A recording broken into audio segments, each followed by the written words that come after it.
Hagamos una palabra de oración. Padre Celestial, estamos agradecidos por la promesa que si vinimos y buscamos con humildad, que el Espíritu nos guíe, responderás tú esa oración. Señor, creemos que nos ha dado esta profecía porque quieres que sean entendidas y reveladas. Y oramos en este momento para que nuestras mentes sean avivadas por el Espíritu y que comprendamos las cosas que son especialmente pertinentes para hoy. Quédate con el pastor Ross mientras nos enseña. Todo esto lo pedimos en el nombre de Jesús. Amén. Y como acaban de escuchar en mi oración, el pastor Jim Ross es nuestro maestro para la lección de hoy. Gracias, Pastor Doug. Pensamos en cambiar un poco las cosas esta mañana, que el Pastor Doug hiciera la introducción y yo diera la lección. Uno de nuestros libros favoritos es el libro de Daniel. También me gusta, en particular, el libro de Apocalipsis, pero son libros proféticos y tienen información muy importante para nosotros, especialmente para este momento en la historia en la que vivimos hoy. Así que nuestro estudio de hoy, como se mencionó en la introducción, es el capítulo 7 de Daniel.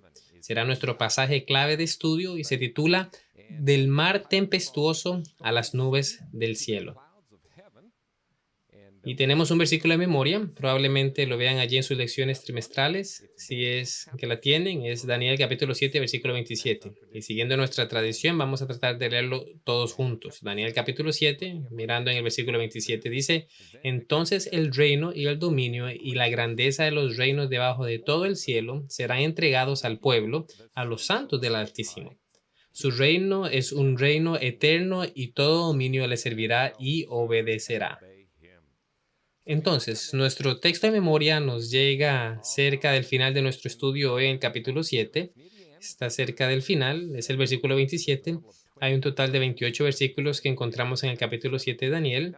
Ahora, el capítulo se divide aproximadamente en 3 temas o áreas diferentes. El primero, del versículo 1 al 8, es una visión de 4 bestias que surgen del mar, así como el poder del cuerno pequeño. Y llegaremos a eso en unos minutos. Y luego desde el versículo 9 hasta el versículo 14 tenemos un pasaje que habla sobre el anciano de días y otro semejante al Hijo del Hombre. Y hablaremos de eso también. Esos son los versículos de 9 al 14. Y luego tenemos una interpretación de esta visión que comienza en el versículo 15 y continúa hasta el final del capítulo, que es el versículo 28. Entonces, aproximadamente 3 partes del capítulo 7. La primera es la visión en sí misma y luego hay un pequeño interludio sobre un evento que tiene lugar en el cielo. Y luego tenemos la interpretación de las diversas imágenes que encontramos en este capítulo. Entonces, con eso, comencemos, iremos directamente a las escrituras y comenzaremos con 4 grandes bestias y 10 cuernos. Esto cubrirá la lección del domingo y un poco del lunes también. Y encontramos esto en Daniel capítulo 7, versículo 1. Entonces, si tienen sus Biblias, pueden ir a ella y vamos a pasar un tiempo leyendo estos versículos. Daniel capítulo 7 y comenzando en el versículo 1 dice así, en el primer año de Belsasar, rey de Babilonia. Ahora, de inmediato podemos darnos cuenta de que el libro de Daniel no está escrito en un orden cronológico estricto, porque en el capítulo anterior leímos sobre Daniel en el foso de los leones e incluso antes de eso leímos sobre Belsasar y la caída de Babilonia. Entonces, el capítulo 7 tuvo lugar antes de la caída de Babilonia, porque dice que Belsasar sigue siendo el rey. Entonces tenemos la parte de la historia de Daniel agrupada y luego tenemos más de la parte profética o las visiones agrupadas desde el versículo 7 en adelante. Así que en realidad estamos retrocediendo un poco en el tiempo y seguimos la cronología que tenemos en el libro. En el primer año de Belsasar, rey de Babilonia, dice, Daniel tuvo un sueño y visiones de su cabeza mientras estaba en su cama. Luego escribió el sueño contando los hechos principales. Y el versículo 2 dice, Daniel habló diciendo, vi en mi visión de noche y aquí los 4 vientos del cielo luchaban sobre el gran mar. ¿Cuántos vientos? 4 vientos del cielo. Ahora, ¿cuáles son estos 4 vientos del cielo? Cuando habla sobre el número 4 en la Biblia, a menudo hace referencia a los 4 puntos cardinales, norte, sur, este y oeste. Recordarán en el capítulo 7 de Apocalipsis que leemos acerca de 4 ángeles que se paran en los 4 rincones de la tierra sosteniendo los 4 vientos de la tierra para que no soplen sobre la tierra. Entonces, el viento en la profecía bíblica representa agitaciones o conflictos y noten que dice que esto ocurrió en lo que se llama el Gran Mar. Ahora, en los tiempos bíblicos, cuando los escritores bíblicos hablaban del Gran Mar, ¿cuál era el Gran Mar que conocían en ese momento? La mayoría de los escritos bíblicos que encontramos se centran en el Mediterráneo. por supuesto, principalmente en Israel. Para ellos el Gran Mar era realmente el mar Mediterráneo porque allí es donde las naciones surgían y caían. Y así, los mares, en las profecías bíblicas, de acuerdo al capítulo 17 de Apocalipsis, representan multitudes, naciones, familias y lenguas. Así que sabemos que cuando habla de viento que sopla sobre el mar, representan conflictos o agitaciones. Y como resultado tenemos cuatro grandes bestias que surgen del mar, y este es el versículo 3. Dice, cuatro grandes bestias surgieron del mar, cada una diferente a la otra. Ahora, como se mencionó en la introducción, tenemos la visión misma y luego tenemos al ángel que explica el significado de la visión. Por lo tanto, no tenemos que adivinar la identidad de estas diversas bestias. Estos símbolos que encontramos en Daniel 7. De hecho, si observan el versículo 15 del mismo capítulo, el capítulo 7 de Daniel, el versículo 15 dice, y yo, Daniel, me entristecí en mi espíritu y también en mi cuerpo, y las visiones de mi cabeza me perturbaron. Versículo 16 dice, me acerqué a uno de los que estaban cerca y le pregunté la verdad de todas estas cosas. Entonces él me dijo y me dio a conocer la interpretación de estas cosas. Así que aquí está el ángel que ahora da la interpretación de esto. Versículo 17 dice, estas grandes bestias que son cuatro reyes que surgirán de la tierra. No hay duda en cuanto a la identidad de estas cuatro bestias. Dice que son reyes. Estos reyes representan reinos. Como encontraremos más adelante en el mismo capítulo, se refiere a la cuarta bestia como el cuarto reino. Entonces el rey representa al reino.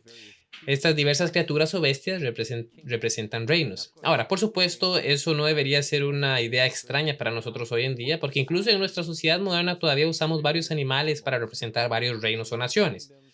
Por ejemplo, cuando decimos Estados Unidos, ¿qué animal les viene a la mente? Pensamos en un águila, ¿cierto? Como un símbolo de los Estados Unidos. Cuando decimos Inglaterra, ¿qué animal viene a la mente? Pensamos en un león. Cuando decimos Canadá, ¿qué animal viene a la mente?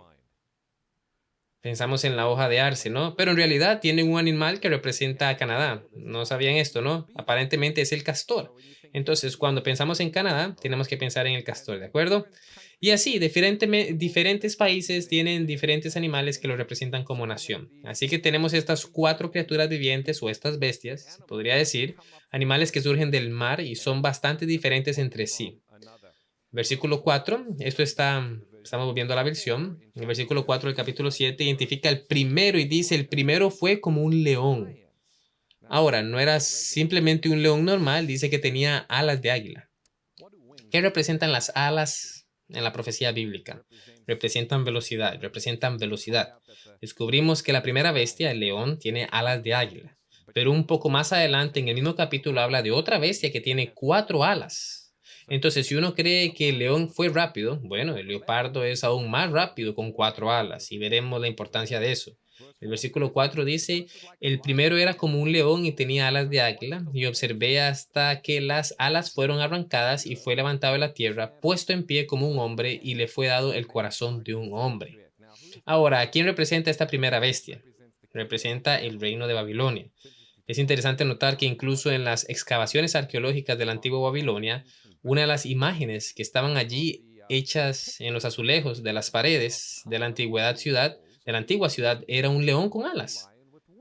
Entonces, cuando Daniel habló de un león con alas, incluso aquellos que estaban allí en ese momento en Babilonia sabía a quién se representaba. Esto representa el reino de Babilonia.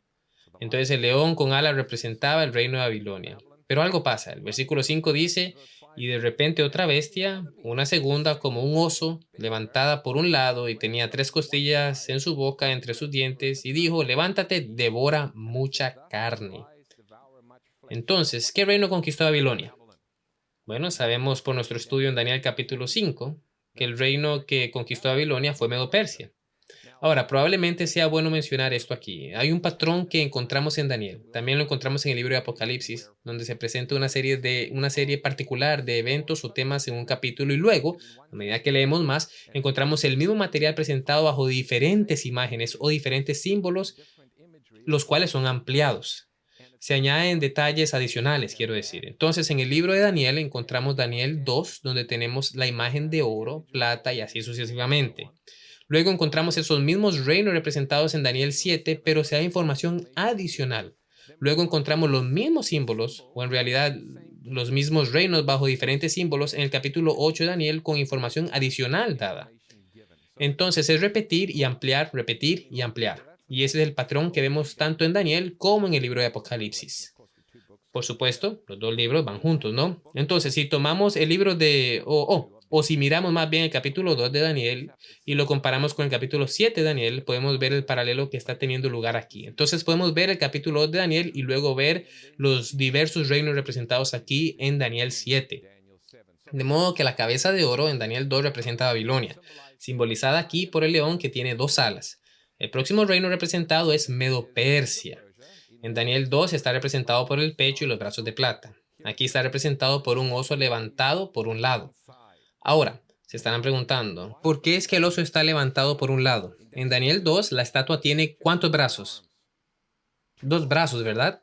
El pecho y los brazos de plata representan a Medo-Persia.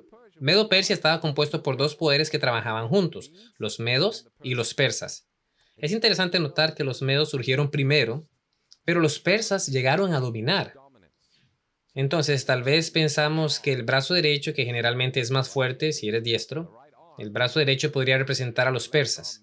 El brazo izquierdo puede ser los medos. Y en Daniel capítulo 7, este oso sale del mar, dice que se levantó por un lado, y los estudios de la Biblia lo han identificado como los persas. Habían crecido hasta dominar entonces a los medos. Y de hecho, están preguntando si tal vez podemos poner la imagen en la pantalla grande. Aquellos que ustedes en el estudio, por favor, podrían ser más fácil para ellos y ver y trabajarán en eso, por favor, y lo podrían poner en la pantalla grande. Pero bueno, entonces el oso se levantó por un lado. Bueno, ¿qué tiene este oso en la boca? Tres costillas. Algunas personas se han preguntado, bueno, ¿qué representan estas tres costillas? Estas son las principales naciones que fueron conquistadas por Medo-Persia a medida que ascendían al dominio y fueron Lidia, Babilonia y Egipto. Estos tres poderes se unieron en oposición a Ciro y los medos. Entonces el oso aquí representaría a Medo-Persia. Luego miramos en el versículo 6 y dice, después de esto había otro parecido a un leopardo y él tenía en su espalda 4 alas de pájaro. La bestia tenía 4 cabezas y se le dio dominio. Entonces el reino que siguió a Medo-Persia, como saben por Daniel 2, fue Grecia, simbolizada por el vientre y los muslos de bronce. Y aquí en Daniel capítulo 7 es un leopardo con 4 alas. Ahora, un leopardo es un animal rápido, pero un leopardo con 4 alas es un animal muy, pero muy rápido. Y eso simboliza el reino de Grecia bajo el liderazgo de Alejandro Magno. Creció muy rápidamente, pero justo en sus 30 años Alejandro Magno murió y su reino se dividió entre estos 4 generales. Tengan en cuenta que este leopardo tiene 4 cabezas. Las 4 cabezas en el leopardo representan los 4 generales o las 4 divisiones del imperio griego. Los 4 generales, Casandro, Lisímaco, Seleuco y Ptolomeo. Entonces, entre ellos se dividieron el territorio de Grecia y eso es lo que ese leopardo representaría. Luego, en el número 7, versículo 7, dice, y vi en la visión de la noche y he aquí una cuarta bestia espantosa y terrible, extremadamente fuerte. Ahora, las otras bestias son animales que podríamos reconocer, el león, el oso y el leopardo. Pero cuando se trata de la cuarta bestia, en realidad no hay un animal al que Daniel pueda comparar a esta bestia. Es casi una especie de bestia, dragón o algo así, porque noten que dice tenía grandes dientes de hierro. Interesante. Devora, rompe en pedazos, está pisoteando el remanente con sus pies. Este es el versículo 7, lo que leía. Era diferente de las otras bestias que fueron antes y tenía 10 cuernos. Entonces, aquí casi estamos pensando en un dragón, como tal vez incluso una especie de dinosaurio, ¿verdad? Algo diferente, algo que al menos la gente desconocía entonces. Algunas de las características que se enumeran en esta cuarta bestia es que dice que tiene dientes de hierro. Pero si comparamos eso con Daniel 2, ¿de qué estaban hechas las piernas de la imagen de Daniel 2? Hechas de hierro. ¿Y qué representaban las piernas? La monarquía de hierro de Roma. Y luego, siguiendo las piernas de hierro, incidentalmente, déjenme agregar, ¿cuántos brazos tenía la imagen de Daniel 2? 2 brazos. ¿Cuántas piernas tiene la imagen? 2. ¿No es interesante que Roma está compuesta de 2 partes? Tenemos la Roma pagana y como veremos en unos momentos tenemos la Roma papal. La Roma pagana apareció primero, algo así como los medos surgieron primero, pero los persas llegaron a dominar. Así que tenemos a la Roma pagana que vino primero, pero la Roma papal llegó a dominar y gobernó mucho más que la Roma pagana. Entonces vemos algunos paralelos aquí en Daniel capítulo 2 con lo que se ha descrito en Daniel capítulo 7. Tenemos estos 7 o estos más bien 10 cuernos en la cuarta bestia que representan los 10 dedos del pie en Daniel capítulo 2. Y luego habla sobre un cuerno pequeño que surge. Siendo así, la cuarta bestia muy claramente es una descripción de Roma. Ahora, el versículo 8 es donde se pone interesante. Centrándose ahora en estos cuernos, estos 10 cuernos de la bestia, dice: estaba considerando los cuernos, Daniel 7, versículo 8, y había otro cuerno, uno pequeño que salía de entre ellos, ante el cual 3 de los primeros cuernos fueron arrancados de raíz. Y hubo, en este cuerno habían ojos como los ojos de un hombre y una boca que hablaba palabras pomposas. Entonces la atención de Daniel ahora se dirige a los cuernos de esta bestia.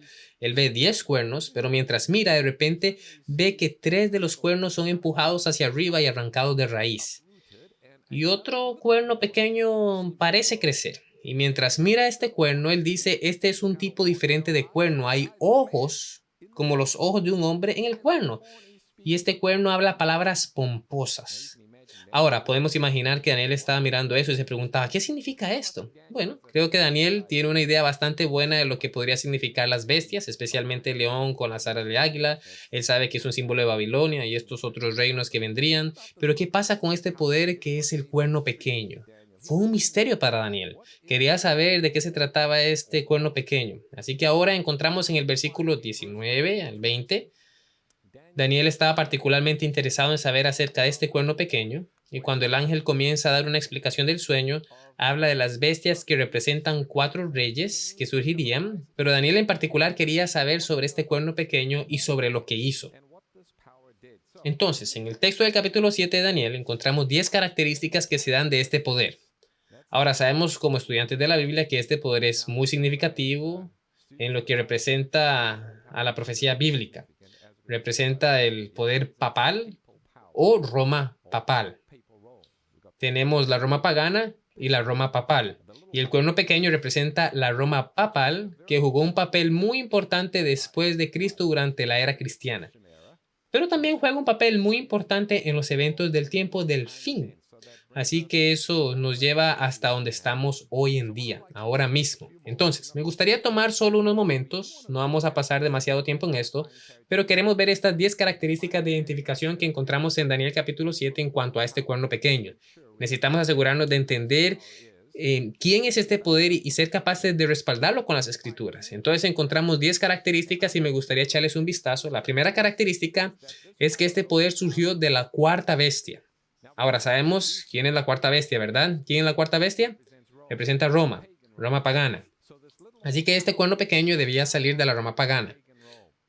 Y cuando miramos en la historia, dice que el papado es esencialmente un poder romano, tanto en origen como en carácter. Tuvo su cuna en Italia, su sede siempre ha estado en Roma, heredó muchas de las cualidades y bienes materiales de la Roma imperial o Roma pagana, lleva el nombre de Iglesia Católica Romana hasta nuestros días. Entonces podemos ver una estrecha conexión entre la Roma pagana y la Roma papal, tanto en territorio, tanto que la sede de la Roma pagana fue Roma durante muchos años, la sede de la Roma papal es incluso Roma, e incluso el nombre es Roma todavía, hasta allí en la iglesia.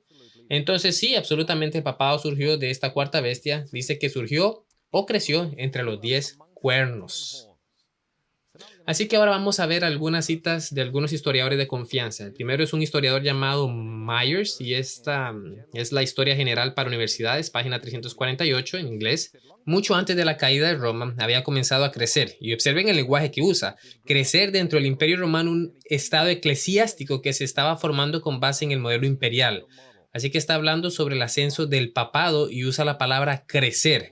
¿Recuerdan de lo que habla el cuerno pequeño que creció y desrasgó a 3?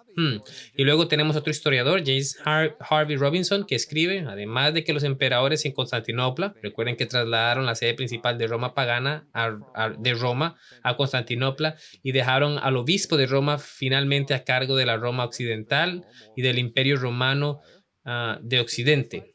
Dice: además de los emperadores en Constantinopla y los varios reyes alemanes, creció en Europa una línea de gobernantes mucho más poderosos que cualquiera de estos, a saber, los papas. Entonces sí encontramos que el poder papal surgió después de los 10 cuernos. Ahora, los 10 cuernos representan las 10 divisiones de Roma occidental o el Imperio Romano de Occidente, estas tribus invasoras germánicas. Y encontramos que el papado creció hasta dominar después de que el territorio se dividió. Y lo notaremos cuando hablemos del número 3 después de que surgieron los 10 cuernos. Así que después de una serie de humillaciones por parte de los invasores bárbaros, el emperador Rolumus Augustulus abdicó en el año 476. La supremacía política del papado, sin embargo, no comenzó hasta 62 años más tarde, en 533. Justiniano, emperador del Imperio Romano de Oriente, decretó que el obispo de Roma debía ser reconocido como el jefe de todas las iglesias santas. Este decreto entró en vigencia en el 538.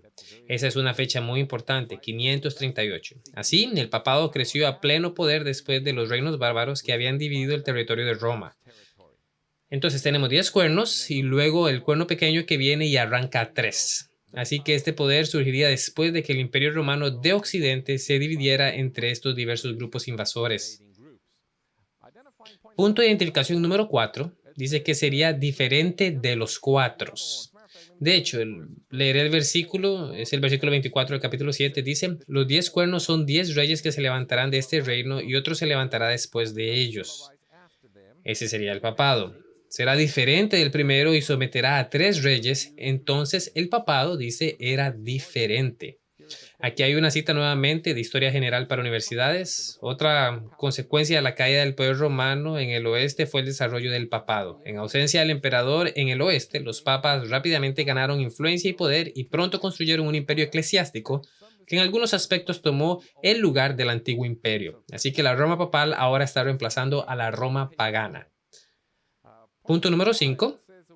Dice que era mayor que sus compañeros. El versículo 20 en el capítulo 7 de Daniel dice esto: y los 10 cuernos en su cabeza, hablando de estos 10 reyes, y otro cuerno que surgió por el cual cayeron 3, a saber, ese cuerno que tenía ojos y una boca que hablaba palabras pomposas, cuya apariencia era mayor que la de sus compañeros. Entonces, el poder del cuerno pequeño parece ser mayor que los 10 cuernos originales, 3 de los cuales son desarraigados. Aquí hay otra cita de Medieval and Modern Times, página 4041 en inglés, dice: este es el historiador Robinson, lo que dice él es: ese testigo del hecho de que el papado se convirtió en el reino más poderoso de Europa medieval. Además de los emperadores en Constantinopla y los diversos reyes alemanes, creció en Europa una línea de gobernantes mucho más poderosos que cualquiera de estos, a saber, los papas. Y luego continúa diciendo: la línea de gobernantes más larga y poderosa que el mundo haya visto jamás. Ahora, Roma pagana, gobernó más tiempo que Grecia, y Medo-Persia, Babilonia, si retrocedemos a Daniel capítulo 2. Pero lo interesante es que la Roma papal gobernó aún más, 1260 años, gobernó incluso más que la Roma pagana. Por lo tanto, cada uno de esos poderes tiene más territorio y tiene un dominio más largo. Y podemos ver esto también en la historia. Otra característica de este cuerno pequeño, muy interesante, dice que arrancó 3 cuernos o 3 reinos. El versículo 24, Daniel capítulo 7, los 10 cuernos son 10 reyes que se levantarán del reino y otros se levantarán después de ellos. Será diferente del primero y someterá. O la Reina Valera, en King James en inglés, dice: arrancará de raíz a 3 reyes. Ahora, aquí echamos un vistazo a lo que nos dice la historia. La mayoría de las naciones bárbaras a las que el emperador romano, el imperio romano, se había rendido, se postraron ante la autoridad del obispo de Roma. Pero habían 3 tribus que no aceptaban al papado. Dícese que fueron los érulos, los vándalos y los ostrogodos. Desafiaron la soberanía del obispo de Roma. La razón es que eran tribus arrianas, por lo que no estuvieron de acuerdo en algunos temas teológicos. Estaban más inclinados a seguir a un obispo de Alejandría en cuanto a sus enseñanzas doctrinales o su inclinación religiosa. Y luego encontramos que el primero de estos cuernos fue arraigado en 497 cuando Teodorico, líder de los ostrogodos, aplastó el poder de los érulos en Italia. Los vándalos fueron destruidos en 534 y los ostrogodos en 538, abriendo así el camino para que se levantara el papado. Estos reinos fueron completamente desarraigados y desaparecieron de la historia europea. Así que las otras tribus habían tallado el territorio de Roma occidental. Tenemos contrapartes modernas, los anglosajones se establecieron en Inglaterra, los francos se asentaron en Francia, así sucesivamente. Pero cuando se trata de los ostrogodos, los vándalos y los érulos, no tenemos contrapartes modernas. Fueron completamente desarraigados y destruidos. Y para que el papado ganara influencia sobre Roma occidental, estas tres tribus tuvieron que ser eliminadas. Y eso es exactamente lo que sucedió. Observen la fecha en la que la última de estas tribus fue arraigada, 538. Ese es el comienzo del reinado del poder papal, los 1260 años de supremacía papal. Número 7 dice, este poder hablaría palabras pomposas contra el Altísimo. Y miramos el versículo, es el versículo 25. Él hablará palabras pomposas contra el Altísimo, perseguirá a los santos del Altísimo y pensará en cambiar los tiempos y la ley. Hablaremos de eso aquí en un minuto. Aquí hay algunas de las palabras pomposas que se originaron en el papado. Hay muchas citas diferentes que podemos usar, pero solo necesitamos algunas para probar nuestro punto. Esto es el Papa León XIII, su carta encíclica fechada el 20 de junio de 1894. Esto es lo que él escribió y dice, el Papa es como si fuera Dios en la tierra, único soberano de los fieles de Cristo, jefe de reyes, teniendo plenitud de poder, a quien se le ha confiado por el Dios omnipotente la dirección no solo del reino terreno, sino también del celestial. ¿Suena eso como una declaración pomposa? Continúa diciendo, el Papa tiene una autoridad y un poder tan grande que pueden modificar, explicar o interpretar incluso las leyes divinas. Entonces el Papa tiene el poder de cambiar la ley de Dios, al menos eso es lo que ellos proponen, porque dicen que su autoridad proviene directamente de Dios. Y tienen influencia no solo sobre las cosas terrenales, sino incluso sobre las cosas celestiales. Por supuesto, vemos la cita allí, prompta biblioteca. Bueno, otra característica de este poder, la número 8, dice que es un poder perseguidor. Perseguirá a los santos de Dios, los santos del Altísimo. Pues bien, por los siglos, el suelo de Roma fue de color carmesí con la sangre de los mártires. Se levantaron grandes ejércitos y se lanzaron cruzadas con el único propósito de exterminar a los llamados herejes. El historiador Lecky escribe que la Iglesia de Roma haya derramado más sangre inocente que cualquier otra institución que haya existido entre la humanidad. No será cuestionado por ningún protestante que tenga un conocimiento competente de la historia. Ese es el surgimiento e influencia del espíritu y el racionalismo en Europa, página 32 en inglés. Se estima que más de 50 millones de los llamados herejes fueron ejecutados durante el reino de 1260 años del poder papal. Ese es un número extraordinario. Y pues por supuesto, recientemente incluso el Vaticano se vio obligado a reconocer que fue un poder perseguidor en el pasado y ha hecho algunas declaraciones disculpándose por los muchos que fueron asesinados. Otra característica interesante que tiene es que pensó cambiar los tiempos y las leyes.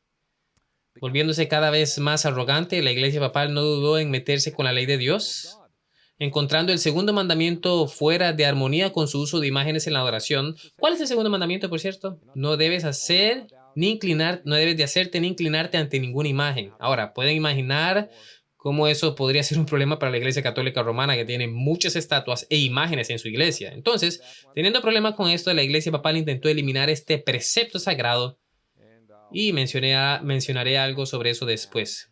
Por supuesto, el cuarto mandamiento que dice, recuérdate el sábado para santificarlo, 6 días trabajarás y harás toda tu obra, pero el séptimo día es el sábado del Señor tu Dios. Lo modificaron y lo acortaron para decir, recuerda el sábado, y luego llegaron a definir qué día es el sábado. Al menos eso pensaron que podrían hacer. El cuarto mandamiento se acortó y el décimo se dividió en 2 mandamientos que dicen no codiciarás. Tuvieron que dividir el décimo en 2 para hacer un total de 10 mandamientos porque eliminaron el segundo mandamiento.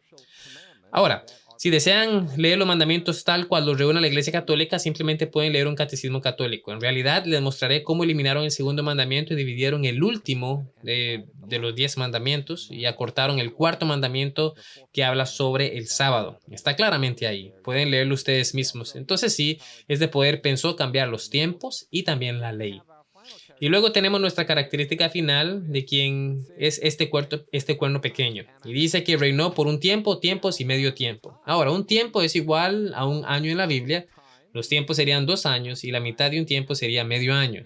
Hay 360 días en un mes hebreo y cuando hablamos de tiempos proféticos son 360 días por años. Por lo tanto, podemos calcular 360 más 720, eso es 2 veces, más medio tiempo, eso es 180. Lo que da un total de 1260 días. Ahora, en el cómputo de la Biblia, cuando se está hablando de tiempo profético, un día profético es igual a un año literal. Entonces tenemos un periodo de tiempo de 1260 años y hay algunos números de referencia cruzadas allí en el libro de Números, así como el de Ezequiel. Pueden leer eso más adelante. Entonces, ¿cuándo comenzó este periodo de tiempo? Bueno, en 533 Justiniano proclamó al obispo de Roma como el jefe de todas las iglesias santas y el verdadero y eficaz corrector de los herejes.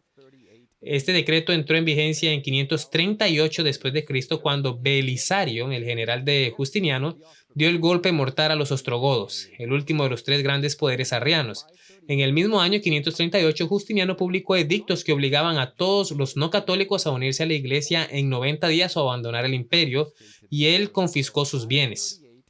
Entonces, 538 es el tiempo de inicio del reinado del Cuerno Pequeño, y él reinará durante 1260 días. Dice que el 10 de febrero de 1798, con el pretexto de un insulto al embajador francés en Italia, el general Berthier, el famoso jefe del gabinete de Napoleón, entró en Roma y tomó prisionero al Papa. Los estados papales fueron abolidos y Roma fue declarada república. El Papa mismo fue llevado a Francia, donde murió cautivo el 29 de agosto de 1799. Curiosamente, el Papa llegó al poder en 538, sumando 1260 años a 538, llegamos a la fecha de 1798. No hay otro poder en la historia que se ajusta a estas 10 marcas de identificación, sino el poder papal. No hay otro poder que haya gobernado durante 1260 años. Entonces no hay duda. Si estudiamos las escrituras, Daniel 7 señala el poder papal cuando habla del cuerno pequeño en Daniel capítulo 7. Muy bien, entonces ese es el cuerno pequeño y pues por supuesto la Biblia nos dice que este poder recibe una herida mortal, pero la herida mortal se cura. Y ese es un estudio más adelante porque eso nos lleva realmente al libro de Apocalipsis. Pero ahora, la siguiente parte de la visión de la que queremos hablar en Daniel 7 comienza en Daniel 7, versículo 9. Y es una visión de la que se llama al anciano de días. Y esa es una parte fascinante del capítulo. Así que si tienen sus Biblias, vamos al capítulo 7 de Daniel y veamos el versículo 9. Dice, vi hasta que se pusieron tronos y el anciano de día estaba sentado. Ahora, ¿quién creen que es el anciano de días? Ese sería Dios el Padre. Ahora, encontramos a Jesús en el mismo pasaje, pero no se le conoce como el anciano de días. En realidad, se le ha dado un título diferente. Dice, observé hasta que se pusieron tronos y el anciano de día estaba sentado. Su vestimenta era blanca como la nieve y el pelo de su cabeza era como pura lana. Su trono era una llama furiosa, sus ruedas un fuego ardiente. Ahora, ¿por qué un trono necesitaría ruedas? Bueno, tal vez es que el trono se mueve, pero eso tiene ruedas. Observen que el comienzo del versículo 9 dice, observé hasta que el anciano de días estuvo sentado. Entonces eso indicaría que el anciano de días, Dios el Padre, se mueve. Su trono tiene ruedas. Y en visión, después de hablar sobre este cuerno pequeño que perseguiría a la iglesia durante 1260 años, el cual la supremacía papal que terminó en 1798. Ahora, lo siguiente que se le presenta a Daniel es algo que sucede en el cielo, donde se ve a Dios el Padre. Dios el Padre se muda a alguna otra parte y Él está sentado y algo sucede. Versículo 10. Daniel 7, versículo 10. Un torrente ardiente fue lanzado y salió de delante de Él. Miles de miles ministraban a Él. Eso serían los ángeles. 10,000 veces 10,000 se paraban ante Él. Observen la última parte del versículo 10 ahora. El tribunal estaba sentado y los libros fueron abiertos. Entonces aquí encontramos al anciano de días, Dios el Padre, mudándose a un lugar en el cielo. Está sentado, los libros se abren y parece que tiene un lugar un juicio. Versículo 26, mismo capítulo, el ángel está dando una explicación de la visión. Versículo 26 dice, pero el tribunal se sentará y le quitará su dominio, hablando del cuerno pequeño, para consumirlo y destruirlo para siempre. Ahora, algunas personas han preguntado, bueno, antes que nada, sabemos que el anciano de días es Dios el Padre, por lo que este evento se debe tener lugar en el cielo, pero ¿qué significa cuando dice que el anciano de días está sentado? ¿Dónde está sentado Dios el Padre? ¿Y por qué ahora en esta historia profética, en algún momento después del cuerno pequeño, está sentado Dios el Padre? Uno pensaría que Dios el Padre estaría sentado en el cielo todo el tiempo. Bueno, recuerden que el santuario terrenal es un patrón del celestial, y el santuario celestial del que leemos en el libro de Hebreos tiene dos compartimientos. El santuario terrenal tenía tres.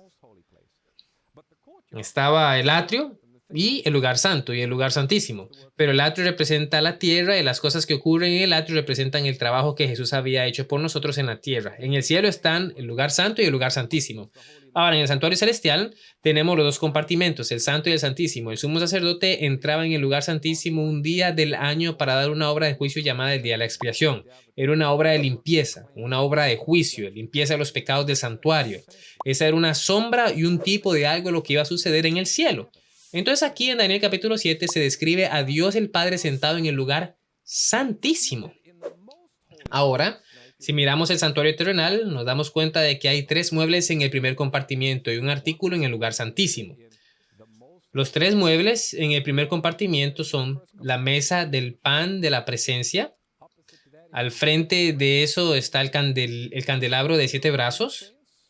Está el altar del incienso y luego está el velo y luego el arca del pacto en el lugar santísimo. Cuando estudiamos el libro de Apocalipsis, Jesús aparece por primera vez en el capítulo 1 de Apocalipsis parado entre el candelabro de 7 brazos. Y en el capítulo 4 de Apocalipsis tenemos una descripción de la sala del trono celestial donde Dios el Padre está sentado en su trono. Y directamente delante de Dios el Padre sentado en su trono hay 7 lámparas de fuego ardiendo. Bueno, si miramos el primer compartimiento del santuario celestial, ¿qué representaría? ¿Qué mueble representaría el trono de Dios? Bueno, el que está directamente enfrente de las 7 lámparas de fuego ardiendo. Esa sería la mesa del pan de la presencia. Entonces, el comienzo de Apocalipsis, desde capítulo 1 hasta el capítulo 5, encontramos la descripción del primer compartimiento del santuario celestial. Pero en el capítulo 7 de Daniel, Dios el Padre se mueve del lugar santo al lugar santísimo y el mueble que sale a la luz es el arca del pacto. Y pues por supuesto el arca del pacto está en el lugar santísimo y encontramos eso en Apocalipsis capítulo 11.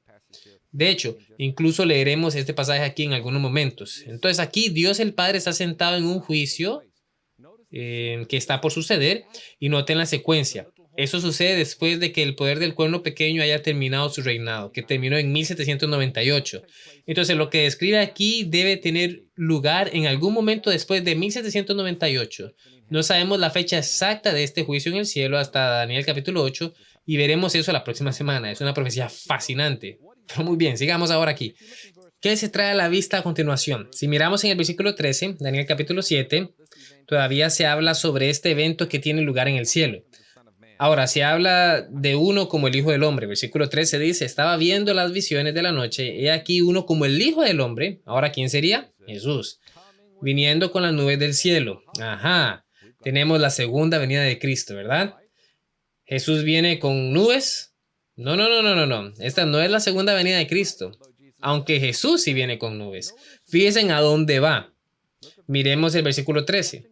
Estaba mirando en la visión de la noche, he aquí uno como el Hijo del Hombre viniendo con las nubes del cielo, vino al anciano de días. Entonces, este no es Jesús viniendo a la tierra, sino Jesús entrando delante de su Padre en el lugar santísimo del santuario celestial. Dice, lo llevaron a él. ¿Quién cree que son? Bueno, son los ángeles. Así que quiero que se imaginen la escena. Dios el Padre, en algún momento después de 1798, se muda del lugar santo al lugar santísimo, el santuario celestial. Está sentado, los libros se abren, el juicio está por comenzar y luego los ángeles acompañan a Jesús y él entra al lugar santísimo. Él está de pie ante el Padre, hay un juicio teniendo lugar. ¿Por qué Jesús entra delante de su Padre? Porque es nuestro abogado, él es nuestro representante ante el Padre, ¿verdad? Y si vamos a ser juzgados por los libros, nuestro representante debe estar allí. Nuestro abogado, Jesús, está allí de pie ante el Padre. Ahora, después de que se lleva a cabo este juicio, miremos el versículo 14. Dice, entonces a él se le dio dominio y gloria y un reino para que todas las gentes, naciones, lenguas le sirvan. Su dominio es un dominio eterno que no pasará, su reino uno que no será destruido. ¿Ha sucedido eso? ¿Se ha convertido los reinos de esta tierra en los reinos de Cristo? ¿Ya ha sucedido eso? Aún no. ¿Cuándo sucede eso? En la segunda venida, cuando Jesús venga de nuevo. Observen que este juicio que se describe aquí en el capítulo 7 de Daniel tiene lugar en el cielo antes de que Jesús venga. Y después de que se termine el juicio, los reinos de esta tierra se convertirán en los reinos de nuestro Señor, de su Cristo. Y Él reinará por los siglos de los siglos. Entonces ahí viene Jesús. Así que aquí está la secuencia que vemos presentada en capítulo 7 de Daniel. El primero es el león con águilas de águila.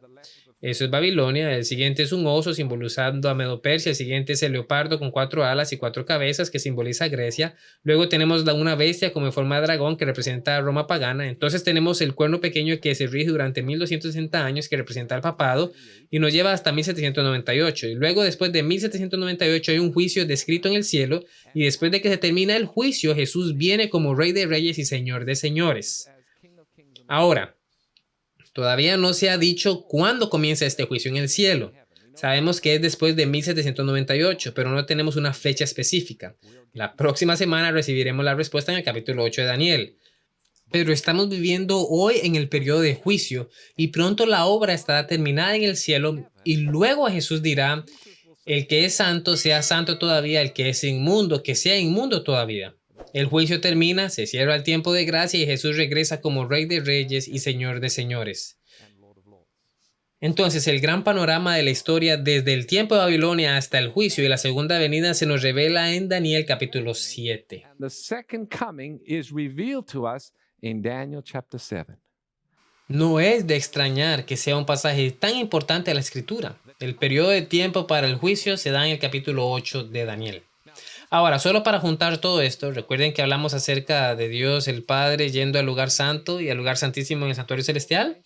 También mencionamos que en la primera parte de Apocalipsis la escena está en el primer compartimiento junto al candelero de 7 brazos. Y Dios el Padre, el Hijo, esa es como la descripción de dónde están. Pero entonces el Padre se traslada al lugar santísimo. Entonces Jesús sigue al Padre al lugar santísimo. ¿Tenemos una descripción de esto en Apocalipsis? Sí, por supuesto. Si tienen sus Biblias con ustedes, pasen a Apocalipsis capítulo 11, versículo 15 y terminaremos con este pasaje. Este es un pasaje asombroso. Apocalipsis capítulo 11, versículo 15. Este es el sonido de la séptima trompeta. El sonido de la séptima trompeta. Así que esto nos lleva hasta el momento cercano a la segunda venida. Apocalipsis capítulo 11. Y estamos viendo el versículo 15, Apocalipsis 11, versículo 15, dice, entonces el séptimo ángel sonó la trompeta y hubo fuertes voces en el cielo diciendo, los reinos de este mundo se han convertido en los reinos de nuestro Señor y de su Cristo, y Él reinará por los siglos de los siglos. Observen la similitud entre lo que está sucediendo en el cielo descrito en Apocalipsis capítulo 11 y lo que acabamos de leer en Daniel capítulo 7 sobre el Hijo del Hombre que viene ante el Padre y recibe los reinos de la tierra. Versículo 16, Apocalipsis 11, 16. Y los 24 ancianos que estaban sentados delante de Dios en su trono se postraron adorando a Dios. Versículo 17 diciendo, te damos gracias, Señor Dios poderoso, todopoderoso, el que es, quien fue y que ha de venir, porque has tomado tu gran poder y has reinado. El versículo 18 dice, ¿qué están sucediendo en la tierra durante este tiempo? Las naciones estaban enojadas. Entonces, ¿esto es antes o después de la segunda venida? Debe ser antes. ¿Por qué? Porque las naciones estaban enojadas en la tierra, ¿verdad? Dicen, las naciones están enojadas, tu ira ha venido. Ahora, ¿cuál es la ira de Dios como se describe en Apocalipsis? Según Apocalipsis, son las 7 últimas plagas. Entonces, esto es durante un tiempo cuando las 7 últimas plagas están a punto de caer. Y el tiempo de los muertos para que sean juzgados y recompenses a tus siervos, a los profetas y a los santos y a aquellos que temen tu nombre, grandes y pequeños, y que destruyas a los que destruyen la tierra. ¿Cuándo son recompensados los santos? En la segunda venida. ¿Cuándo son destruidos los malvados? En la segunda venida. Ahora, miremos en el versículo 19. Entonces el templo de Dios se abrió en el cielo. ¿Y qué se ve en el templo? El versículo 19, vi el arca de su pacto en el templo y hubo relámpagos, voces, truenos, terremoto y grande granizo. Entonces los eventos descritos aquí bajo el sonido de la séptima trompeta tienen lugar en el lugar santísimo del santuario celestial, donde está el arca del pacto. Entonces, en el libro de Apocalipsis podemos ver a Jesús moviéndose del lugar santo al lugar santísimo y así durante el tiempo de Babilonia, Medo-Persia, Grecia, Roma pagana y luego Jesús viene, Cristo asciende al cielo después de la resurrección, Él es nuestro sumo sacerdote ministrando en el primer compartimiento del santuario celestial hasta el final de ese periodo de 1260 años, en 1798, cuando el poder del cuerno pequeño pierde su influencia política. Luego, algún momento después de esto, Dios el Padre se muda al lugar santísimo, Jesús viene al lugar santísimo para el juicio final. Al final del juicio, los reinos de esta tierra se vuelven suyos y ahora Jesús viene como Rey de Reyes y Señor de Señores para recoger la cosecha de la tierra. Saben, es muy emocionante tener la Biblia. Sabemos cómo termina la historia, amén. Saben, miro las discusiones que están teniendo lugar en nuestro mundo y los diversos planes e ideas políticas. Y si uno no conoce la Biblia, es un lugar aterrador porque uno no sabe lo que sucederá después. Pero según lo que dice la Biblia, podemos tener confianza porque sabemos quién está a cargo, sabemos lo que pasa. Sabemos que Jesús vendrá pronto y que eliminará todo dolor, tristeza y también la muerte. Él va a hacer todas las cosas nuevas. Sabemos cómo termina la historia. Bueno, este ha sido nuestro gran estudio de Daniel capítulo 7 y me gustaría agradecer a aquellos a quienes se unieron a nosotros para nuestro estudio de hoy y esperemos que nos encontremos la siguiente semana para estudiar Daniel 8.